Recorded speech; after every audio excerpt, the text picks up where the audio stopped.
Welcome to our session on maternal history in the antepartum. Understanding maternal history is crucial because there's a direct correlation between maternal conditions and neonatal outcomes. The ability to connect maternal history with neonatal presentation is key to successfully stabilizing and caring for newborns. I can't overstate how critical maternal history is for neonatal outcomes. Think about it. What happens to the mother directly impacts what happens to the baby.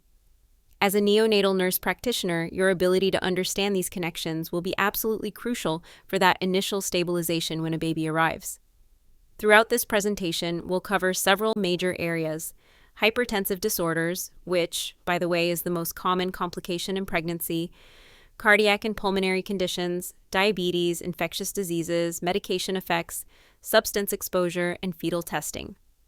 All of these show up consistently on the exam, and understanding how maternal conditions translate to neonatal presentations will give you a solid foundation for answering these questions correctly.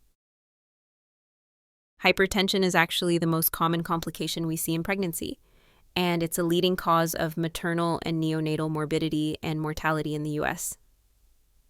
Let's break down the four main types you need to know. First, there's chronic hypertension, which is diagnosed when hypertension is present before pregnancy or is documented before 20 weeks gestation. Second is gestational hypertension, which is new onset hypertension after 20 weeks without proteinuria.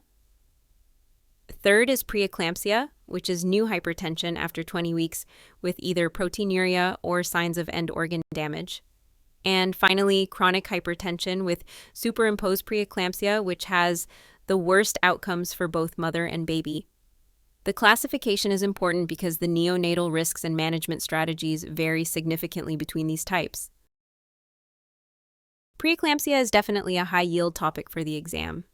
By definition, it's blood pressure greater than 140/90 with proteinuria, or what we call severe features.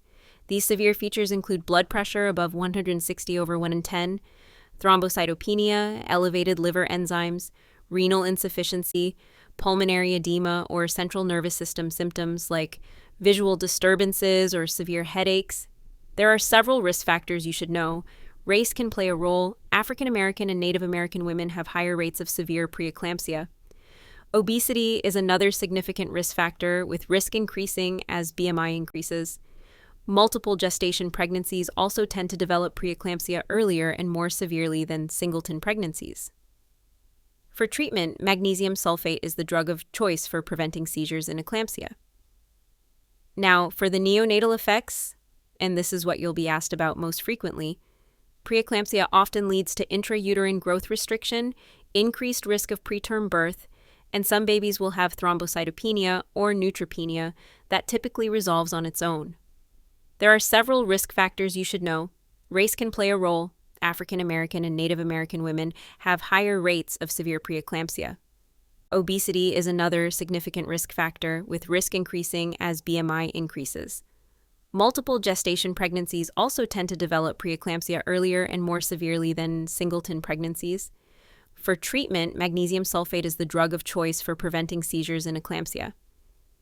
Now, for the neonatal effects, and this is what you'll be asked about most frequently, preeclampsia often leads to intrauterine growth restriction, increased risk of preterm birth, and some babies will have thrombocytopenia or neutropenia that typically resolves on its own. The HELP syndrome acronym stands for H, hemolysis, breakdown of red blood cells; E, elevated liver enzymes, indicating liver damage; L, low platelets, thrombocytopenia. HELP syndrome is a serious complication of pregnancy that's considered a variant of preeclampsia, though it can sometimes occur without the typical signs of preeclampsia: high blood pressure and protein in urine. It typically develops in the third trimester, but can also occur shortly after delivery. The condition is dangerous because hemolysis leads to anemia and can cause jaundice. Elevated liver enzymes indicate liver cell death and can progress to liver failure. Low platelets increase the risk of bleeding and hemorrhage. For neonates, HELP syndrome increases the risk of preterm birth, growth restriction, respiratory distress syndrome. neonatal thrombocytopenia, higher mortality rates. Cardiac disease in pregnancy includes both congenital and acquired forms, and the number of pregnancies affected by congenital heart disease continues to increase as medical advances allow more women with these conditions to reach childbearing age. The World Health Organization has developed a really useful risk classification system for cardiovascular risk in pregnancy, ranging from Class 1, minimal risk, to Class 4, extremely high risk where pregnancy is contraindicated. The 6 cardiac conditions that carry high risk during pregnancy are aortic valve stenosis, coarctation of the aorta, Marfan syndrome, peripartum cardiomyopathy, severe pulmonary hypertension, and tetralogy of Fallot. Maternal mortality risk ranges from 5% to 60% with these conditions. When reviewing a maternal history, be on the lookout for concerning symptoms like severe dyspnea, orthopnea, chest pain with exertion, syncope, pulmonary edema, or pleural effusion. These are red flags that might indicate underlying cardiac issues that could affect the newborn. Let's talk about specific cardiac defects in pregnant women and how they affect our little patients. For icyanotic maternal defects, the common ones are atrial septal defect, ventricular septal defect, and pulmonic stenosis. Did you know that ASD is actually the most common heart defect in pregnant women? The good news is that if there's no maternal pulmonary hypertension, there's often minimal effect on the baby. For maternal VSDs, remember that size matters. Larger maternal defects increase the risk of maternal congestive heart failure and pulmonary hypertension. If mom already has pulmonary hypertension, there's a much higher risk for both maternal and fetal death. Now for maternal cyanotic defects. Tetralogy of Fallot is the big one to know. If it's been repaired and mom has no limitations, risk is minimal. But here's a key fact for the exam. Infants born to women with TOF have a 5 to 10% chance of inheriting the defect. One high-yield association that shows up frequently, maternal lupus is associated with congenital heart block in the neonate. If you see a question about a mom with lupus and a baby with bradycardia, think congenital heart block right away. The respiratory system undergoes significant changes during pregnancy. Minute ventilation increases, oxygen consumption goes up, and there's a decrease in functional residual capacity. This is important because these changes affect how we interpret blood gases in pregnant women. Pneumonia is actually the most common non-obstetrical infectious cause of morbidity and mortality in the peripartum period. It can lead to poor fetal growth, preterm delivery, and even perinatal loss, with preterm delivery being the leading complication. Pregnant women are at higher risk for influenza-associated pneumonia, which is why we recommend the flu vaccine during pregnancy. All pregnant women should be vaccinated with the influenza vaccine during pregnancy at any point, and those at higher risk should be vaccinated earlier in pregnancy. The vaccine not only protects the mother, but also confers antibodies to the newborn with detectable levels in cord blood. For asthma, which is the most common respiratory complication in pregnancy, existing asthma often worsens during pregnancy. Women with poorly controlled asthma have higher risks of preeclampsia, preterm birth, and IUGR. The key point here, treatment with any medication is better than maternal hypoxia. And we can't forget about cystic fibrosis. With improved treatments, we're seeing more women with CF reaching childbearing age. Preconception counseling for these women is critical and should include discussion that the pregnancy may shorten the mother's lifespan. This is an important ethical consideration that patients need to understand. These pregnancies also often result in preterm infants with multiple complications. Remember, for the exam, all infants of CF mothers will be at least heterozygous carriers for CF. These mothers are also at increased risk for vitamin K deficiency, so prothrombin time should be monitored and parenteral vitamin K given as needed. For tuberculosis, it's important to know that pregnancy complicates the multi-drug treatment.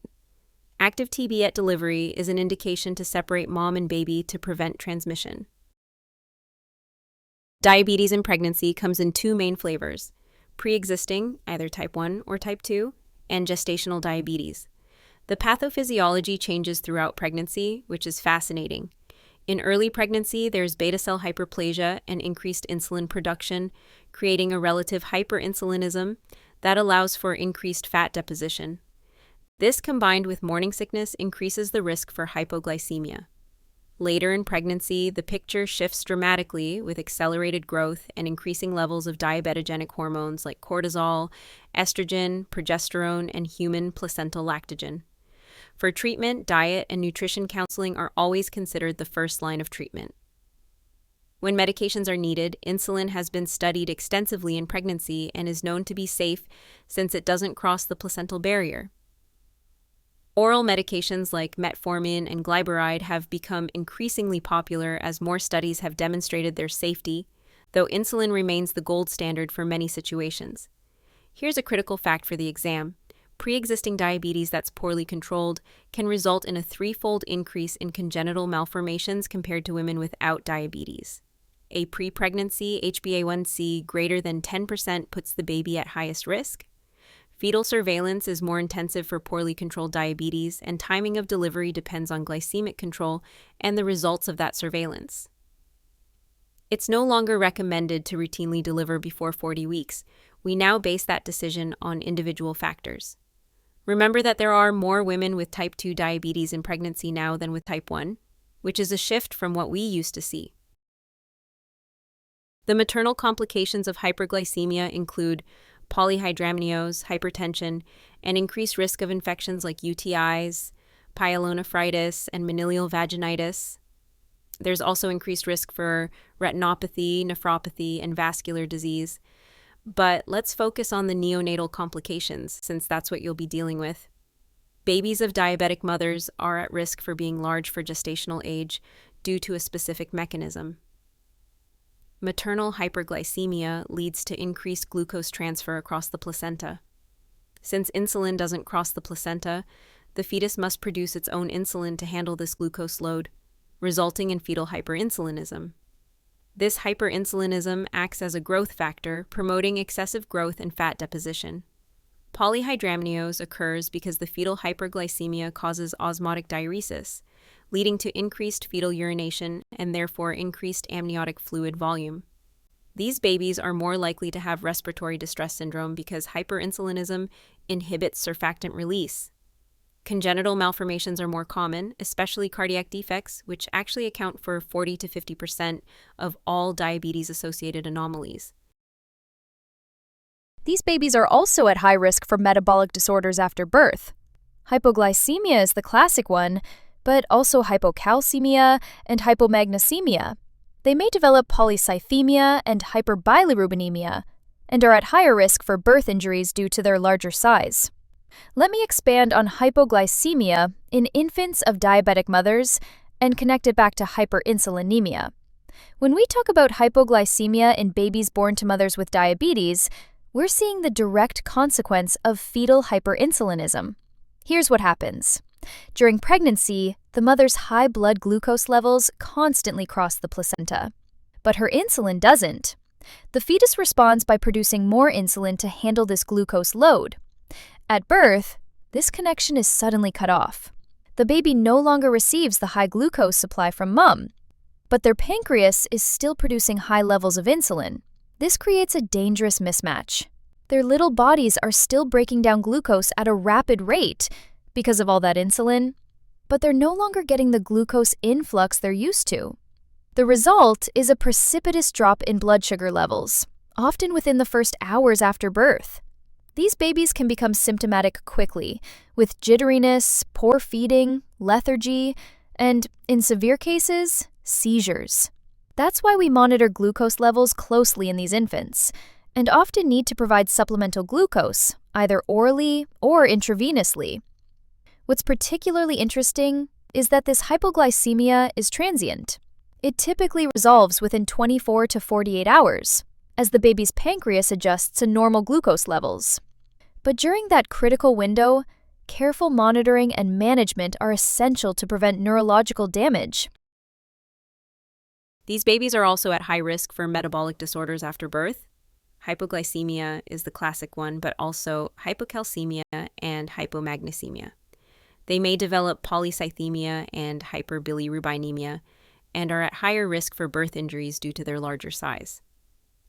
Let me expand on hypoglycemia in infants of diabetic mothers and connect it back to hyperinsulinemia. When we talk about hypoglycemia in babies born to mothers with diabetes, we're seeing the direct consequence of fetal hyperinsulinism. Here's what happens. During pregnancy, the mother's high blood glucose levels constantly cross the placenta, but her insulin doesn't. The fetus responds by producing more insulin to handle this glucose load. At birth, this connection is suddenly cut off. The baby no longer receives the high glucose supply from mom, but their pancreas is still producing high levels of insulin. This creates a dangerous mismatch. Their little bodies are still breaking down glucose at a rapid rate because of all that insulin, but they're no longer getting the glucose influx they're used to. The result is a precipitous drop in blood sugar levels, often within the first hours after birth. These babies can become symptomatic quickly with jitteriness, poor feeding, lethargy, and in severe cases, seizures. That's why we monitor glucose levels closely in these infants and often need to provide supplemental glucose either orally or intravenously. What's particularly interesting is that this hypoglycemia is transient. It typically resolves within 24-48 hours as the baby's pancreas adjusts to normal glucose levels. But during that critical window, careful monitoring and management are essential to prevent neurological damage. Now let's turn our attention to viral infections in pregnancy, particularly the TORCH infections, which is a high-yield area for the exam. TORCH stands for toxoplasmosis, other, like syphilis, rubella, cytomegalovirus, and herpes. We'll discuss TORCH infections in its own section later in the program. Let's focus on CMV first. It's the most common congenital viral infection. CMV is part of the herpes virus family and can remain dormant in the host for years. What you need to know for the exam is that primary exposure during pregnancy carries the highest transmission risk and more serious complications for the fetus. The timing matters too.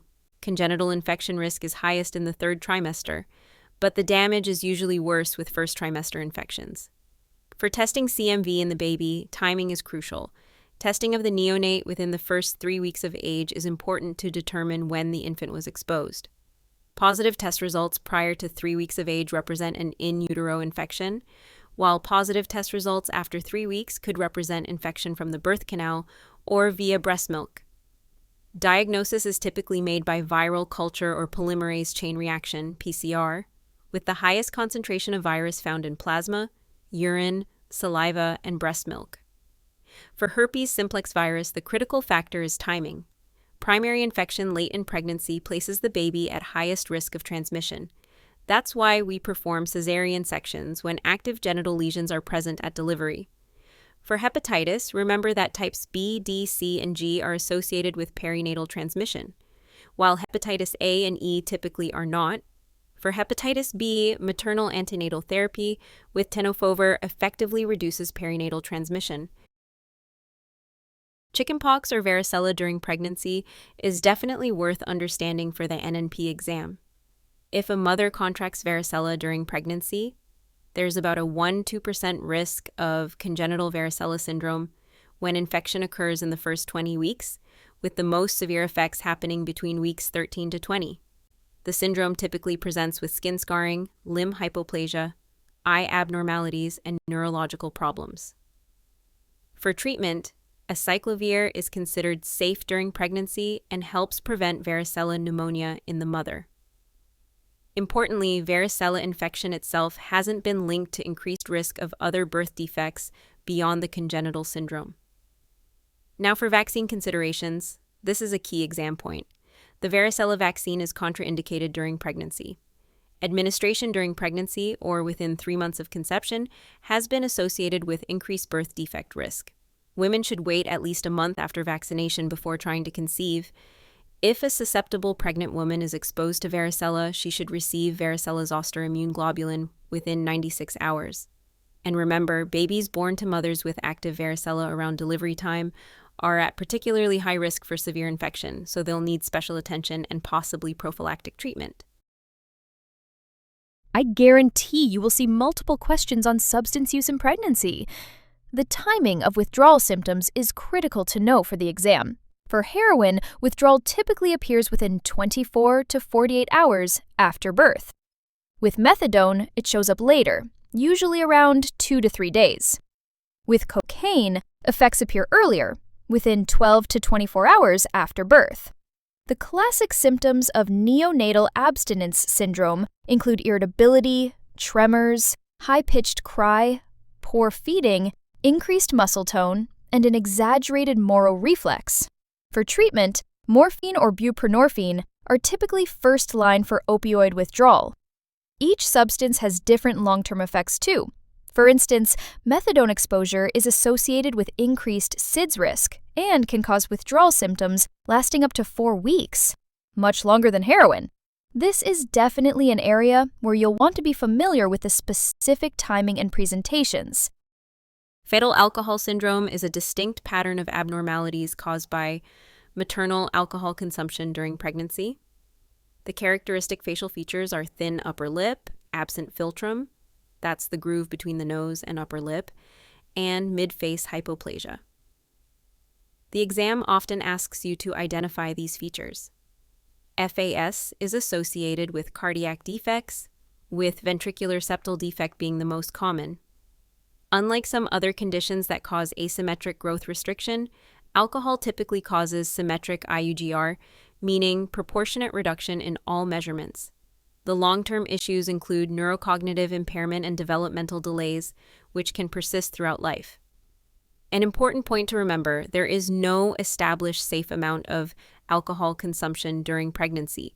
Any amount poses some risk. This is another high-yield topic, especially the specific medication defect associations. These are frequently tested in a straightforward manner. Which medication causes X defect? Or what defect is associated with medication Y?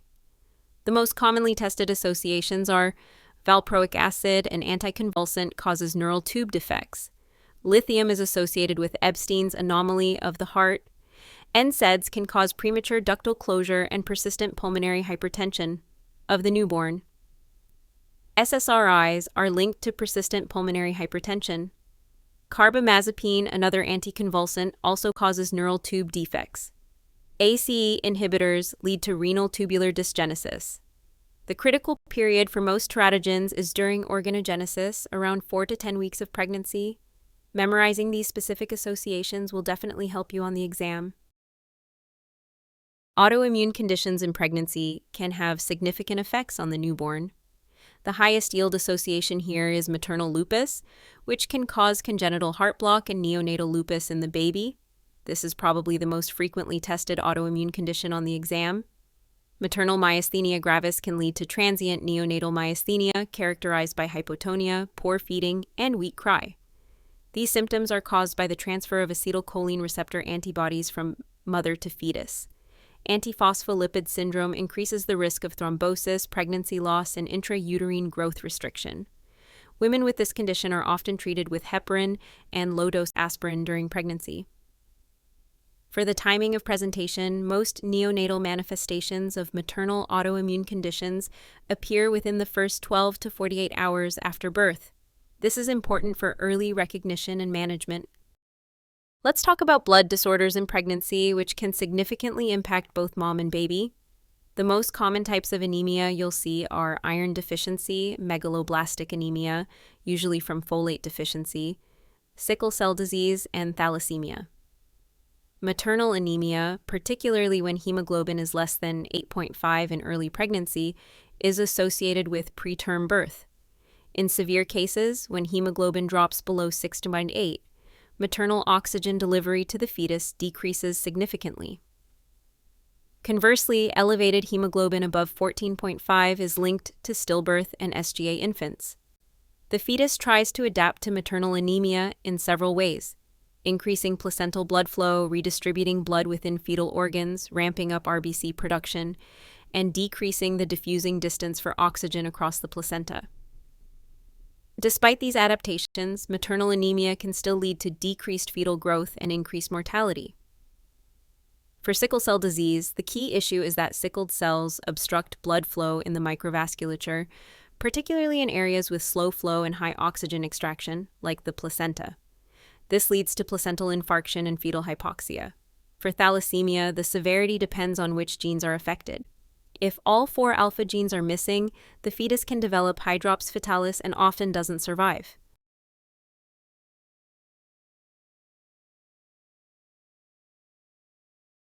Fetal assessment is critical for identifying fetuses at risk for hypoxia and reducing perinatal morbidity and mortality. The non-stress test is the most common antepartum screen and is typically performed after 32 weeks. A reactive NST shows a heart rate between 110 to 160 beats per minute, normal beat-to-beat variability of at least 5 beats per minute, and 2 accelerations of at least 15 beats per minute, lasting at least 15 seconds within 20 minutes. This is reassuring, with a decreased risk of fetal demise in the following week of approximately 3 in 1,000. The biophysical profile combines an NST with 4 ultrasound assessments: amniotic fluid volume, looking for a vertical pocket greater than 2 centimeters, fetal breathing movements, fetal activity, and normal musculoskeletal tone. Scores of 8 to 10 are reassuring and repeated weekly, while scores of 0 to 4 may indicate a need for delivery. Doppler flow studies look at blood flow patterns, with absent or reversed end diastolic flow being concerning findings that suggest the need to prepare for delivery. Fetal fibronectin testing helps evaluate women with premature contractions when the diagnosis of premature labor is uncertain. A negative FFN test is especially useful for avoiding unnecessary interventions. Alpha-fetoprotein screening is a high-yield topic for the exam. Maternal serum AFP is typically drawn between 15 and 25 weeks of pregnancy and is included in second trimester screening tests. Here's what you absolutely need to know. Elevated MSAFP, above 2.5 multiples of the median, is associated with neural tube defects. In fact, it's elevated in 70 to 85% of fetuses with open spina bifida and 95% of fetuses with anencephaly. It can also be elevated with ventral wall defects. Conversely, low MSAFP is associated with Down syndrome or trisomy 21. These two associations, high AFP with neural tube defects and low AFP with Down syndrome, are frequently tested. The quad screen expands on this by including MSAFP plus human chorionic gonadotropin, unconjugated estriol, and inhibin. This combination improves the detection rate for chromosomal abnormalities. If MSAFP is elevated, the next step is typically an ultrasound, which can often reveal the cause. In about half of cases, it's simply an error in gestational age dating. If ultrasound doesn't explain the elevation, amniocentesis may be offered to measure amniotic fluid, AFP, and acetylcholinesterase, which together predict neural tube defects with 96% accuracy.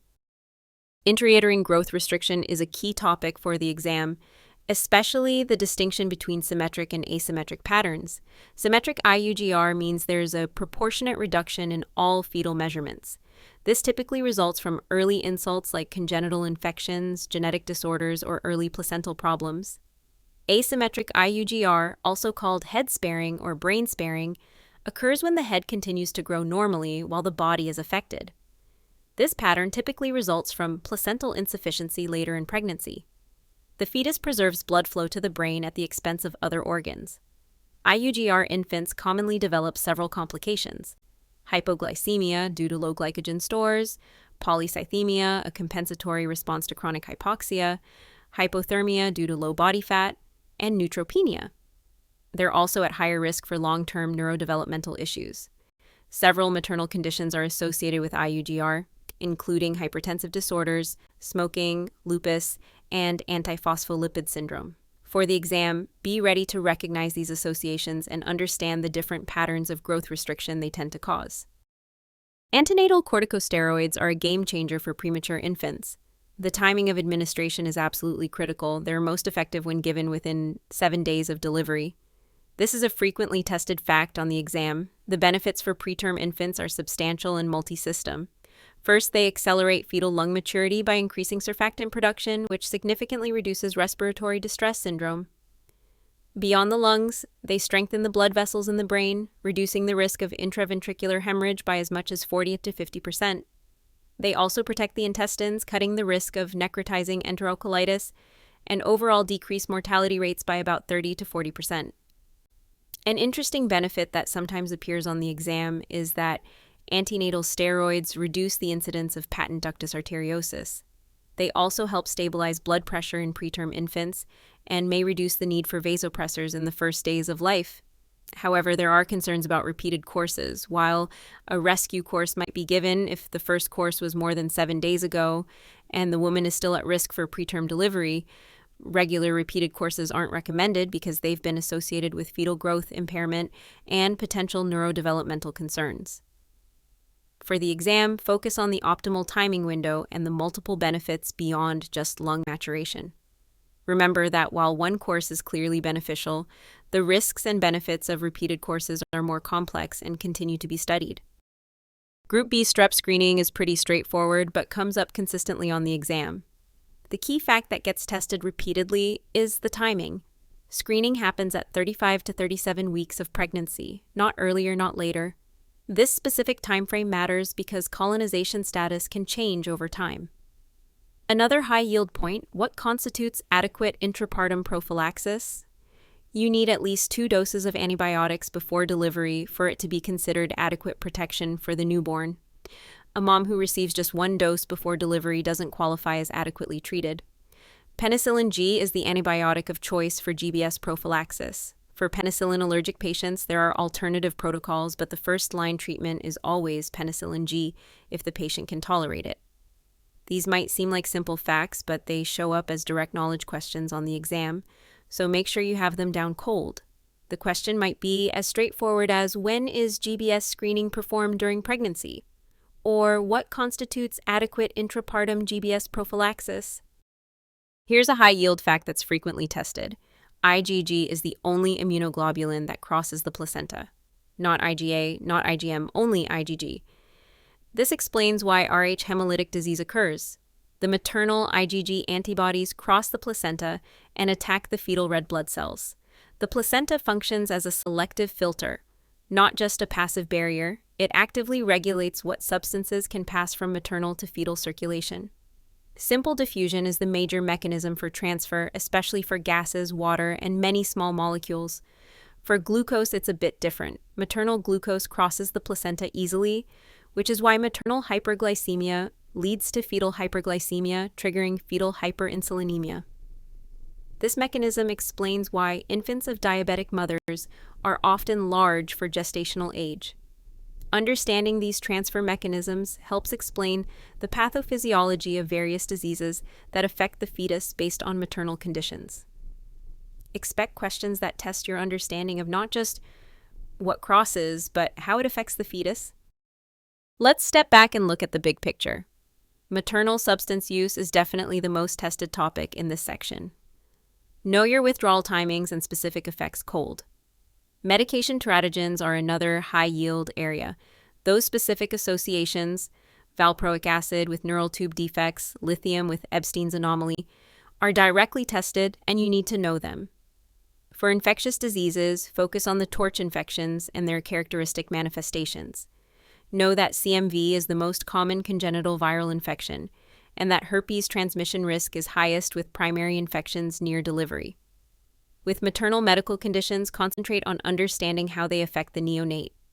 Maternal diabetes leads to LGA infants with hypoglycemia, maternal lupus can cause congenital heart block, and maternal hypertension often results in growth-restricted babies.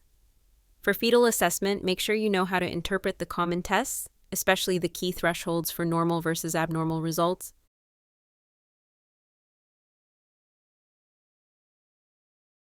A neonate born at 38 weeks, gestation to a mother on methadone maintenance therapy for opioid addiction, is initially stable in the transitional nursery. At what time point would you most likely expect to observe withdrawal symptoms in this infant? First 24 hours after birth. Second or third day of life. 7 to 10 days after birth. The correct answer is second or third day of life. Methadone withdrawal typically appears later than heroin withdrawal, with onset around 2 to 3 days of life. This timing is distinctive for methadone and is a high-yield fact for the exam. First 24 hours is incorrect, as this would be more typical of heroin withdrawal, which appears earlier, 24 to 48 hours after birth. 7 to 10 days is too late for the initial onset of methadone withdrawal, though symptoms can persist for weeks. This question tests knowledge of neonatal abstinence syndrome timing by substance type. A 26-year-old primigravida with lupus erythematosus delivers a term infant who has a heart rate of 75 beats per minute that doesn't increase with stimulation. The most likely diagnosis is cardiomyopathy, congenital heart block, tetralogy of Fallot. The correct answer is congenital heart block. Maternal lupus is associated with congenital heart block in the neonate due to the transplacental passage of anti-Ro/SSA antibodies. This is one of the highest yield associations between maternal autoimmune conditions and neonatal outcomes. Cardiomyopathy is incorrect as this is not typically associated with maternal lupus. Tetralogy of Fallot is incorrect as this congenital heart defect is not specifically associated with maternal lupus and would present with cyanosis rather than isolated bradycardia. This question tests knowledge of maternal autoimmune conditions and their effects on the neonate. A pregnant woman is taking valproic acid for seizure management. What congenital anomaly is this fetus at highest risk for developing? Cardiac septal defect, neural tube defect, renal agenesis. The correct answer is neural tube defect. Valproic acid is strongly associated with neural tube defects, with a 1 to 2% risk compared to the background risk of 0.1%. This is a comply-tested medication teratogen associations. Cardiac septal defect is incorrect as valproic acid is not specifically associated with this defect, although it can cause other cardiac abnormalities. Renal agenesis is incorrect as this is not a characteristic anomaly associated with valproic acid exposure. This question tests knowledge of specific medication teratogen associations. A second trimester maternal serum screening reveals an elevated alpha-fetoprotein, AFP level. This finding is most strongly associated with Down syndrome, gastroschisis, trisomy 18. The correct answer is gastroschisis. Elevated maternal serum AFP is associated with open fetal defects, including neural tube defects and ventral wall defects, such as gastroschisis. This is a high-yield association for the exam. Down syndrome is incorrect as it's associated with decreased, not elevated AFP levels. Trisomy 18 is incorrect as it typically presents with normal or slightly decreased AFP levels, not elevated levels. This question tests knowledge of prenatal screening interpretation, specifically the relationship between AFP levels and fetal conditions. A baby born at 36 weeks to a mother with poorly controlled gestational diabetes presents with hypoglycemia, plethora, and respiratory distress. Chest X-ray shows cardiomegaly. Which of the following is the most likely diagnosis? Hypertrophic cardiomyopathy, persistent pulmonary hypertension, ventricular septal defect. The correct answer is hypertrophic cardiomyopathy. Infants of diabetic mothers commonly develop hypertrophic cardiomyopathy due to fetal hyperinsulinemia causing cardiac muscle hypertrophy. The presentation of hypoglycemia, plethora, respiratory distress, and cardiomegaly is classic for this condition. Persistent pulmonary hypertension is incorrect as this typically presents with severe hypoxemia and right-to-left shunting. While it can occur in infants of diabetic mothers, the cardiomegaly described is more consistent with hypertrophic cardiomyopathy. Ventricular septal defect is incorrect, as while it's associated with maternal diabetes, it wouldn't typically cause the acute presentation described and would show a specific murmur rather than generalized cardiomegaly. This question tests knowledge of complications associated with maternal diabetes.